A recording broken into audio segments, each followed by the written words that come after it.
नमस्कार,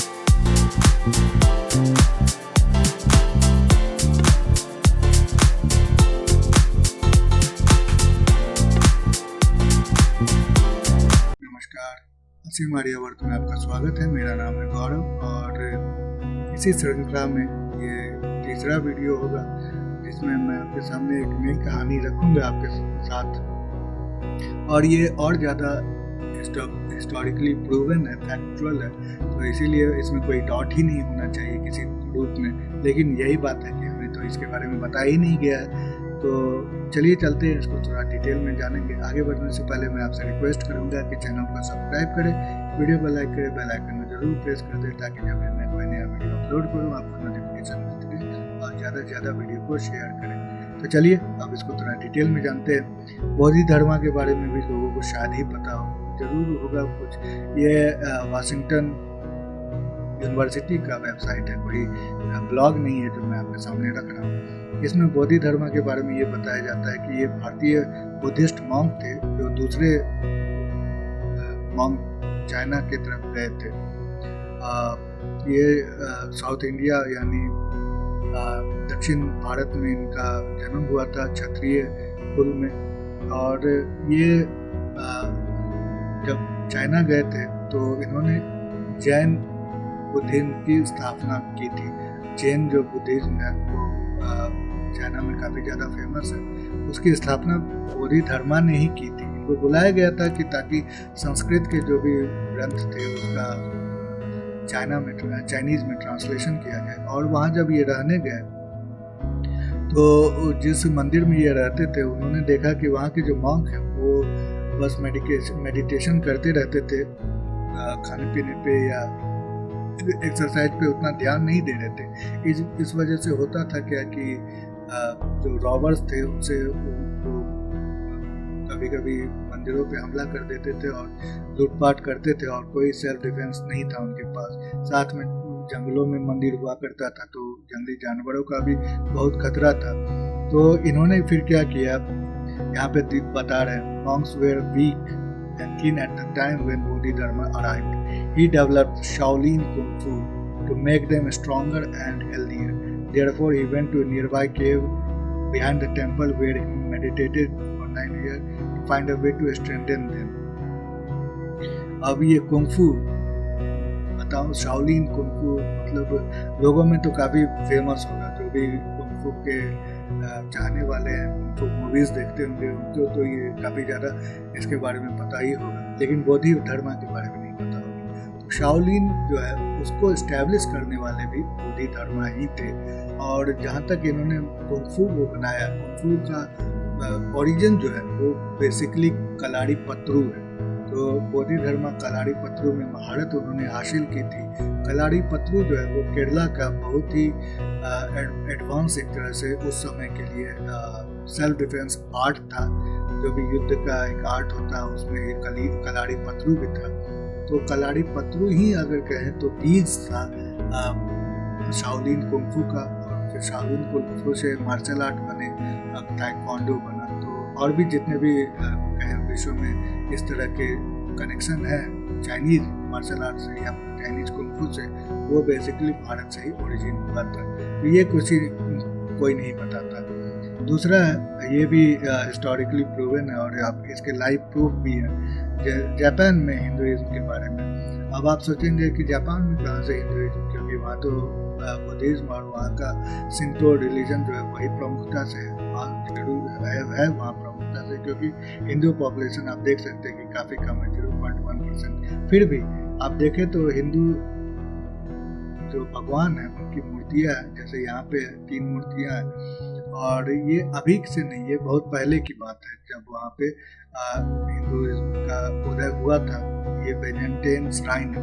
अब यहाँ पे आप देखें तो ये 3 मूर्तियाँ और इनके नाम और भी कई जो भारतीय या हिंदू धर्म के भगवान हैं उनके नाम कैसे हैं। बेजेंटेन समा, सरस्वती जी का नाम आपको पता ही।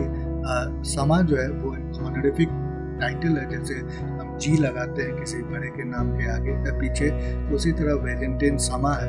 उसके बाद बिशामोन जो है वो कुबेर को कहा जाता है। दाइकोकुतेन जो है वो महाकाल को या शिवा को कहा जाता है। उसके बाद कीजी चोतेन जो है वो श्री लक्ष्मी को कहा जाता है। तो इस तरह के कुछ ये 7 गॉड ऑफ फॉर्च्यून कहा जाता है, जिनका उदय ये 6th सेंचुरी की बात है, ये अभी की नहीं है, 6th सेंचुरी, मतलब आज से लगभग 1400 साल पहले की बात है।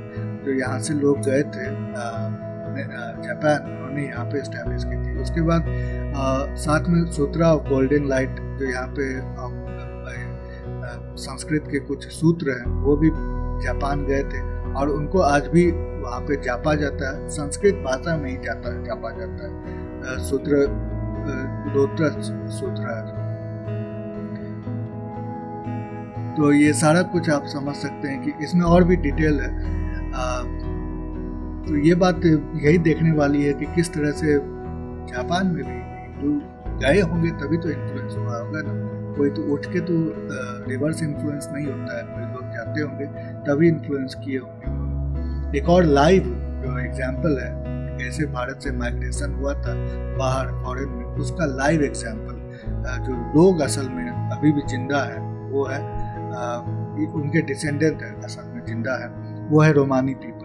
अब विकिपीडिया से आप हिस्ट्री के बारे में कभी भी लेसन ना ले, क्योंकि हमेशा से ये पॉलिटिकली मोटिवेटेड होता है, कोई भी आके इसको एडिट कर सकता है, इसलिए पॉलिटिकली। अब जैसे ये रोमानी पीपल के बारे में लिखा गया है दलित कास्ट, तो दलित कास्ट तो 1900 ईस्वी में भारत में सबसे पहले उसका उच्चारण हुआ था। सबसे पहले कोई दलित के बारे में जानता भी नहीं था। खैर बताया जाता है कि ये राजस्थान से नोमैडिक ट्राइब था, वो निकल के बाहर गया था। इसमें तो बताया जाएगा कि किस तरह से उनके साथ अत्याचार हुआ था, इसीलिए वो निकल के भागे थे, लेकिन कोई ये नहीं बताएगा कि यूरोप में इनके साथ क्या हुआ था। खैर अभी देखें तो ये यहाँ पे पूरे विश्व में अगर देखें तो रोमानी पीपल जो है वो कितने जगह पे है। सबसे ज़्यादा यहाँ पे यूरोप में दिखते हैं, अमेरिका में भी दिखते हैं, उसके बाद रशिया भी है, south America, Australia, even Iran भी, और अफ्रीका भी है। बहुत सारे तो इसमें कन्वर्ट हो चुके हैं, लेकिन कुछ अभी भी जो मेजॉरिटी अभी भी जो है जो अपने आपस में ही रहते हैं। ये नोमैडिक पीपल है, एक जगह से दूसरे जगह जाते रहते हैं, स्टेटलेस कहे जाते हैं, मतलब ये किसी स्टेट के सिटीजन नहीं माने जाते हैं। और इन पे जो अत्याचार हुआ था, क्योंकि इनको यूरोप में सब कन्वर्ट करने के पीछे पड़ा हुआ था, ईरान में भी कन्वर्ट करने के पीछे पड़े हुए हैं, ओटोमान एम्पायर में भी, और नाजी के समय आपको पता है ये नाजी के ज्यूज के साथ उन्होंने जो भी किया था, मिलियंस ऑफ पीपल उन्होंने मारे थे, उसी तरह इन्होंने रोमानीज को भी मारा था, लेकिन उसके बारे में किसी को नहीं पता, कोई बताता ही नहीं। तो क्या, क्योंकि यूरोप की छवि खराब होगी, रोमानी तो ऐसे ही मरने वाले लोग थे, तो इसीलिए उसके बारे में कोई चर्चा नहीं करता। तो ये एक बहुत ही बड़ा कारण है। तो इसीलिए मैंने कहा कि विकिपीडिया पे आप इसे ना पढ़े हिस्ट्री, क्योंकि जो भी हिस्ट्री होगी वो बायस्ड हिस्ट्री होगी। भारत से निकल के गए थे, अलग अलग देशों में ये फैले, नोमैडिक पीपल है। अब ये तीसरा वीडियो है, इसके बाद भी एक वीडियो और बनाऊंगा जिसमें मैं एक तरह से सार दूंगा, रियलिस्टिक अप्रोच होना चाहिए भारतीय संस्कृति को लेके, तो उसका वेट करें। अगर इसके बारे में आप मुझे अपने कमेंट भेजना चाहें तो जरूर भेजें, साथ में ट्विटर और फेसबुक पे भी मेरे साथ जुड़े, और फिर से रिक्वेस्ट करूंगा कि चैनल को सब्सक्राइब करें, वीडियो को लाइक करें, बेल आइकन को जरूर प्रेस कर दें ताकि जब भी मैं कोई नया वीडियो अपलोड करूं आपको नोटिफिकेशन मिलती रहे। तो अभी के लिए इतना ही, अगले बार फिर मिलते हैं, तब तक के लिए नमस्ते, जय हिंद।